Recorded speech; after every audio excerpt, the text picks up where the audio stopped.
back when I was in college, I had this apartment on the East Coast, right? And when I was at that apartment, it was just like one bathroom, and I had a girlfriend who is now my wife, and we had to move to a bigger apartment because there was two of us now.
mis bolsas, hay un pegamento.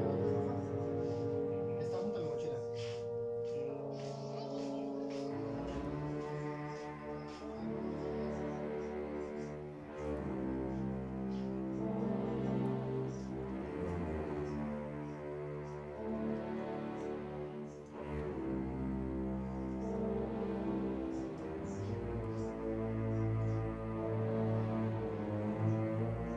Es una de mis bolsas de tela.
serio? ¿Y con plumón? ¿Se puede pintar también? Sí, también con pintura no hay problema. Pero pasa que tengo muchas plumones ahí. ¿En serio? También cuando hablo en la calle, botar, y los que me han traído en el trabajo también grises. Hay que ir pintando de poquito con plumón. ¿Cuánto puedes?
duermo,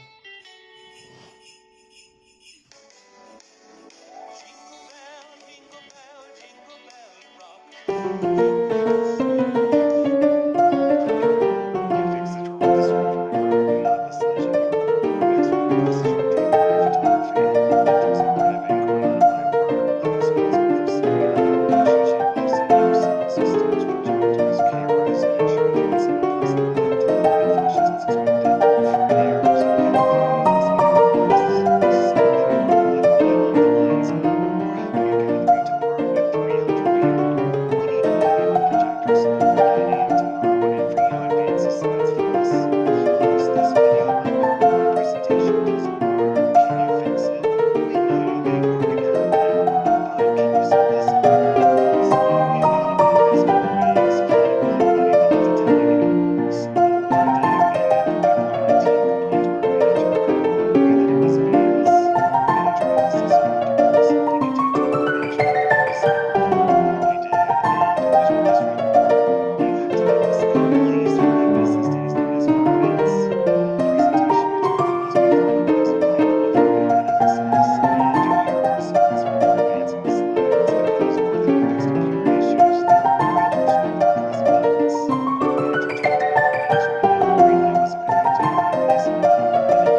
money again because they were too nice to sue family. Anyway, Major Dickhead got pissed when I wouldn't loan him $40,000, and he even punished me by not letting me see my nephew and niece. Major Dickhead wasn't my nephew's father, but he was my niece's father, and they both still lived in the same house. When we arranged a truce by me apologizing, Major Dickhead allowed me to once again send gifts for birthdays and Christmas.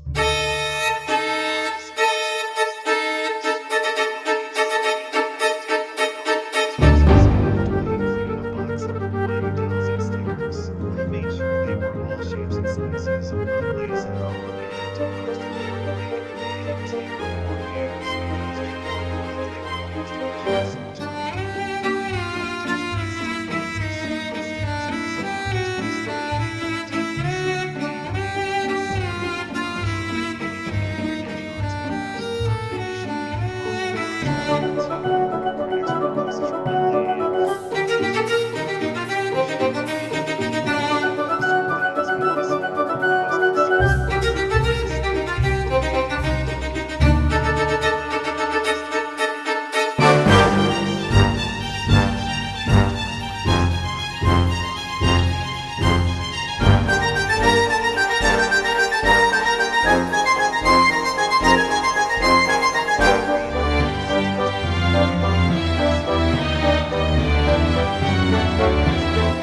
here for as long as I need to, and he will not do anything to retaliate against me. And the judge is filing charges, and he's instructing the clerk to check with me regularly. And if for any reason I'm fired or face discipline, then he will hold the owner in contempt and in violation of a court order.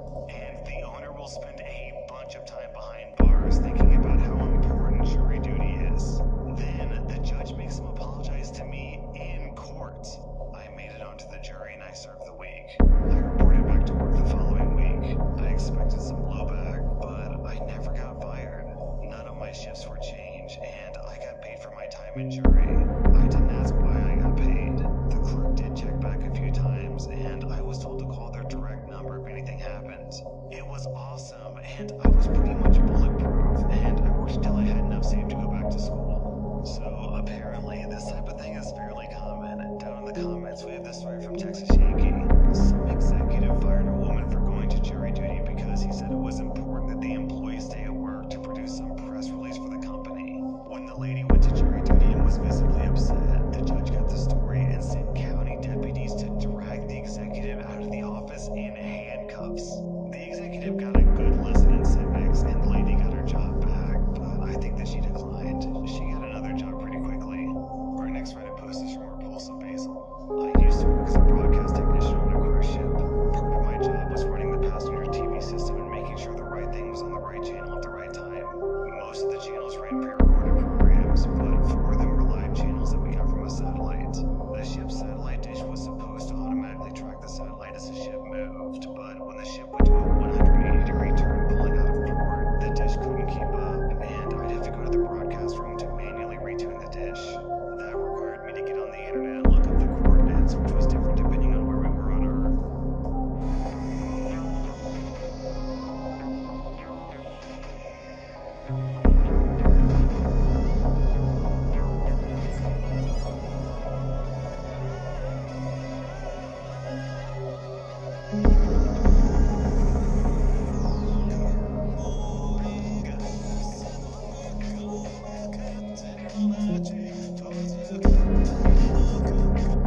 Depending on where we were on Earth. Without the coordinates, I had no way of knowing which way to point the dish. In an effort to save money and bandwidth, one day the cruise company decreed that between 8 a.m. and 8 p.m., the ship's internet would be limited to passenger internet cafes and essential crew only. And the broadcast technician was one of the jobs that was not on the list of essential crew. I made a case to the cruise director and hotel director that this would cause problems if we lost the satellite dish during this time, but they were unconvinced. So I waited. A few days later, as we were pulling out of port around noon, the satellite dish lost contact with the satellite.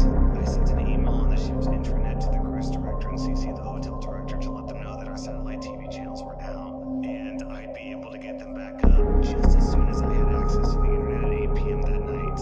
About 15 minutes later, I was CC'd on an email from the hotel director to the IT department that said, "Please turn on the broadcast technician's internet access and add them to the essential crew list." Our next Reddit post is from Marble Chocolate. I worked with this guy who was super smart, never at a loss for words, very funny, and genuinely one of the most professional bartenders I've ever worked with. This was an exceptional night. We worked 2 people to a station on really busy nights, and this was a busy night, so I had a front row seat to this gem. This crazy douchebag is waiting in front of our station with his elbow on our bar and not facing us. We're getting a little annoyed that he's blocking people getting served, so Sam taps him on his arm. "Hey man, you want anything?" "In a sec, mate," he says as he shoos him off and continues greasing on this drunk girl. My buddy's attitude shifts and he says back, "You're blocking people from the bar, man. Shit or get off the pot." This crazy douchebag screws his face up and looks Sam up and down. "Give me a Coke," he barks. My buddy whips a glass behind his back and catches it in his left hand, puts ice in the glass, puts the glass on the bar, and throws a straw into the glass as he pours the Coke from the soda gun. "That'll be $2.50, thanks," he says as he puts the drink into the till. The douchebag is staring at the drink. "What's this?" My buddy responds impatiently, "A Coke, like you asked." "That's not what I asked for. If I wanted ice, I would have asked for ice." He pushes the glass back to my buddy. My friend picks up the glass with both hands and did something that I wasn't expecting. He apologized. "You are so right.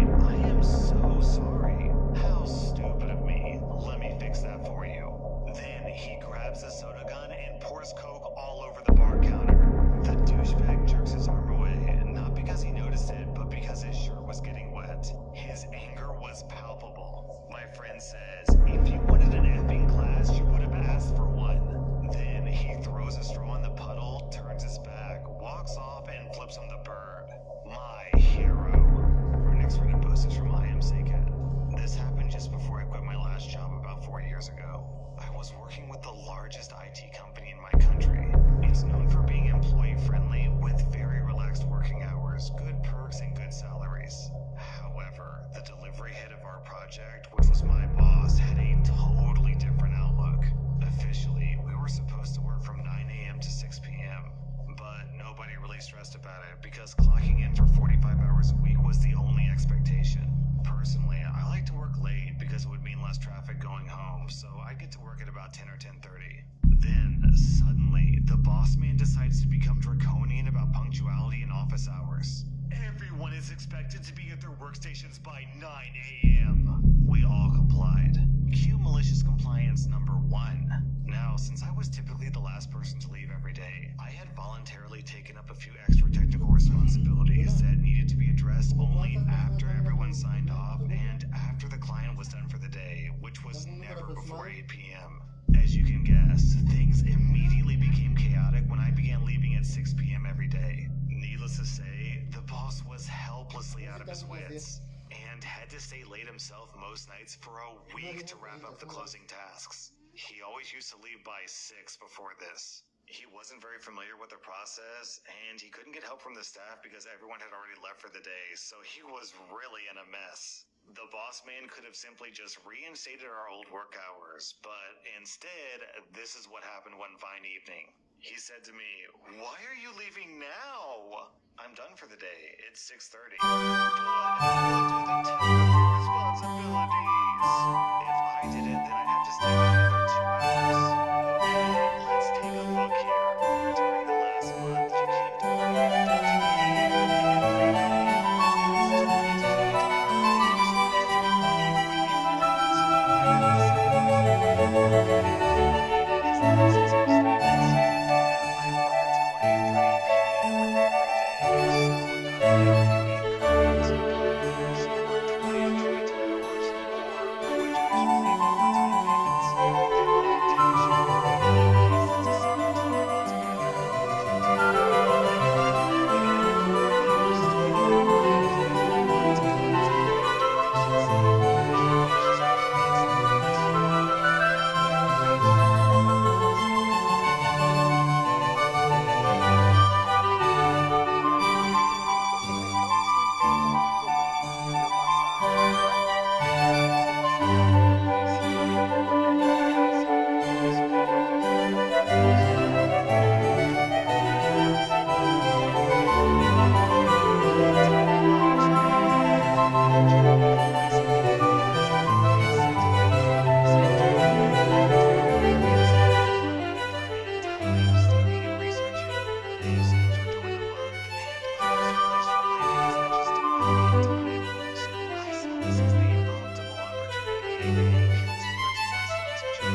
Compliance, where OP gets his boss dragged in front of a judge in hand. Welcome to r/malicious compliance, where a Karen wants to have her cake and eat it too. Our next Reddit post is from Sheet Mask Wine Baking. I'm a part-time home baker. I took it up while I'm studying from home during the pandemic, and it's basically a fundraiser for my charity since I can't do my monthly fundraiser bake sales on campus anymore. I'm also the only person selling baked goods in my entire area, so my items are very popular. Specifically, this one particular type of cake I make that people absolutely love. The other day, a lady called me, and she wanted to place an order for 1 pound of this particular cake. She said that she tried it at a friend's house, and she loved it, and she wanted it for her niece's birthday. I told her that I use metric measurements, so my cakes are actually 500 grams. And to be clear, 1 pound equals about 450 grams, so my cakes are actually bigger than 1 pound. She said that she wanted a 1 pound cake, so I dropped it because it was more or less the same thing. After I took the order and quoted the price to her, she started giving me more instructions. She said the birthday girl is 16 years old, so decorate it according to a 16-year-old girl, which is super big instructions. She also said to add such and such to the cake and write 4 different things on the cake. I explained to her that all these things included were not in the base price, and the things that she wanted would make the cake a lot heavier and pricier. She said, make it a 1 pound cake for the 1 pound cake price. Okay, I get the hint. You want a 1 pound cake with those specific customizations. So I made the cake just that. I removed some of the ganache and made thinner layers so I could incorporate her additions and so keep it at exactly 454 grams. No more, no less. The lady came to pick up the cake and she went ballistic because I was trying to rob her in the name of charity. And the cake I made was in no way 1 pound because her friend's cake was bigger. I tried explaining to her why her friend's cake might have looked bigger and that this cake was exactly 1 pound like she wanted. She refused to listen and created a huge scene and said that she wanted a refund. So I brought my scale out and weighed the cake in front of her. 454 grams exactly. The lady saw the number and went, aha, I was right. You're trying to cheat me. It's 50 grams less. I said, no, that's exactly 1 pound like you wanted.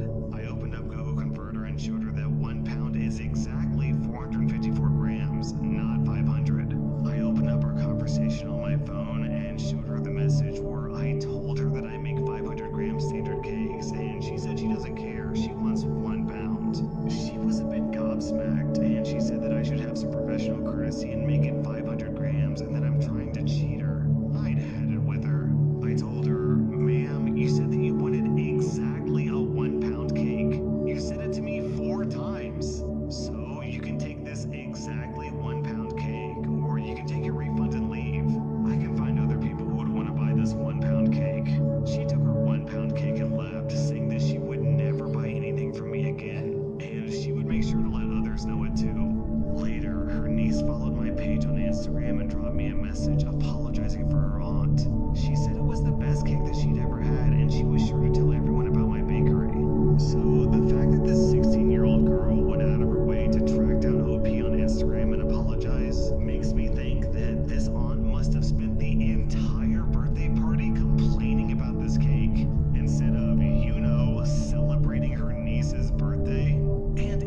supervisors who I liked ended up quitting, and the remaining ones were just plain not nice. I was the youngest person on that team, and they always excluded me and bullied me. I guess because of jealousy, which I never understood, because even though I did get positive reviews from customers, we did not have sales commissions. I just liked to help, and I liked fashion. I also lived nearby, so they would often call me in to cover for people. I was always flexible for them, but this one supervisor just had it out for me. My hours got cut, they were messing with my mental health, I needed a change. I applied to this other job, and I was quite sure that I got it. My plan was to book 2 weeks off of work around the time this start date would be. My supervisor didn't even want me to take time off, despite the fact that I hadn't taken time off in 2 years. Fast forward to the day before my 2-week vacation, I got the job. I show up at my old job when I'm not on shift and ask to speak with my supervisor. We talk, I quit. She was acting all happy that I was quitting, but I didn't care. I was over it. The supervisor made it clear that I was still required to work all my shifts for the next 2 weeks, and I had better not slack off. I smiled at her, thanked her for acknowledging my work ethic, and then put my name tag and keys on her desk. She looked confused. I reminded her that I took 2 weeks off, so this is goodbye. I turned around and left. My mental health has been so much better without her, and the store is now closed permanently. Our next rated post is from Mamana. A couple of summers ago, I took a part-time job as a server at a local restaurant. I already had a full-time job, so this was just for experience and to pick up some tip money on the side. The pub inside the restaurant had been closed for a few years after the old owner couldn't afford it anymore, so when the new owners picked it up and got it ready for opening again, the town was pretty excited. It's a bit of a town landmark, right in the middle of our main street. I applied as soon as I found out, and I ended up getting hired. I was one of the younger servers alongside a few older ones. Most of us were women, and the older servers really looked out for us and experienced ones. Overall, the others of the team were really nice, save for a couple of nasty ones. My new boss, Gary, was, well, not as great. Gary's favorite saying was, if you have time to lean, you have time to clean. He thought that if we took even a second to catch our breaths, he was losing money from us slacking off. On slow days, he would find menial, pointless tasks for us to complete. Wipe the bar counter, even though it had been wiped 3 times in the past half hour already. Reorganize the menus, even though they were already perfectly organized. Fill up more condiment cups, even though there's already 50 salsa cups ready to go. Stuff like that. The most tedious task, especially in the early months of summer, was sweeping the side alley that leads to the patio.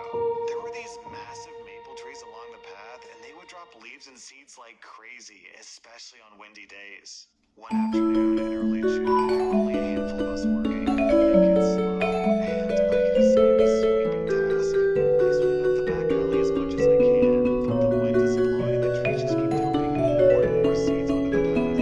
I do my best until a coworker calls me back inside to help serve tables. She didn't want me to miss out on tips. Bless her. I set the table, get their orders as our waiter come in. Just then, Gary storms up to me. What are you doing? Entering table 15's order? Why?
was in the boulder, the task was never ending. I scooped up pile after pile after pile of leaves and seeds to no avail.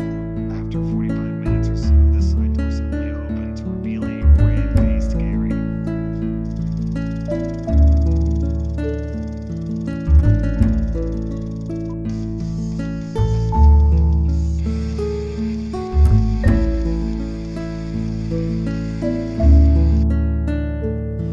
They were chewing their serving customers.